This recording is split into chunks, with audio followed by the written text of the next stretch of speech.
letting go and moving on. Okay. It takes time to let go. Matagal na proseso to, lalo-lalo na kung talagang nasaktan ka. Meron ka bang experience o meron ka magiging advice sa mga tao na nagle-let go na at nag-moving on? Ako, October, I had to go through a really bad breakup. Bad breakup siya kasi public. Sobrang hirap dun sa akin. Actually, ilang araw din talaga akong wala sa sarili ko and sobrang sakit para sa akin nun. Alam mo yung laging iniisip ko na paano ba ako makakabangon? Pakiramdam ko di na ako makakabangon. Di ko alam paano bumangon.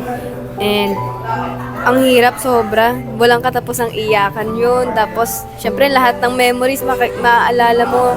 Everything reminds you of that person. Pero ang ginawa ko sa moving on process ko,